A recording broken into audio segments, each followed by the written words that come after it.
चला आपण भेंडी बनवणार आहे भन्नाट तुपातली. तुम्ही खाल्ली आहे का कधी तुपातली भेंडी? चला तुपातली भेंडी बनवूया भन्नाट. मुलांच्या डब्यासाठी किंवा जेवणाबरोबर तोंडी लावायला खूप भन्नाट होती. हे बघा आपल्या रानातली भेंडी आहे ही, ताजी ताजी आत्ताच तोडून आणली.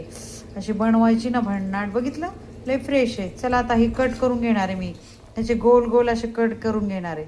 चला दाखवते कशी बनवायची तुपातली भेंडी भन्नाट. ह्या पद्धतीनं कट करून घेतली आहे बरं का, ह्या पद्धतीनं कट करून घ्यायची. बघितलं किती भन्नाट आहे, फ्रेश रानातली आत्ताच तोडून आणली आहे. चला भन्नाट बनवूया तुपातली भेंडी. तुपातली भेंडी बनवण्यासाठी काय काय साहित्य पाहिजे? हे शेंगदाणे, मीठ आणि लसूण एवढंच पाहिजे. तुम्ही मुलांच्या डब्याला देऊ शकताय किंवा जेवणाबरोबर वरण भाताबरोबर तोंडी लावू शकताय किंवा तुम्ही चपाती भाकरी बरोबर पण खाऊ शकताय. चला भन्नाट बनवूया तुपातली भेंडी. चला आता तूप टाकून घेऊया घरचं. बघितलं कसं भन्नाट घरचं साजूक तूप आहे. चला भेंडी बनवण्यासाठी त्याच्यात तूप टाकून घेऊ. तुपातली भेंडी बनवणार आहे आपण भन्नाट. हा हा हा हा लय भारी लागती. करून बघा तुपातली भेंडी.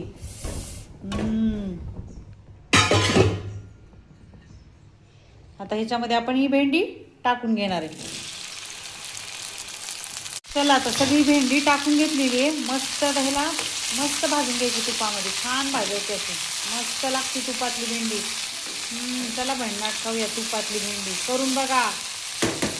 चला आपली भेंडी आता चांगली भन्नाट भाजली आहे, तयार आहे भेंडी. आता ह्याच्यामध्ये आपण मीठ, लसूण आणि शेंगदाण्याचा कूट टाकणार आहे आणि चांगलं मिक्स करून घेणार आहे. तयार आहे आपली भेंडी. फक्त आता हा मसाला त्याच्यामध्ये मिक्स करायचा आहे आणि खायची भन्नाट. चला आपली भेंडी तयार आहे. कसली भन्नाट झाली. चला मस्त बनवा तुपातली भेंडी.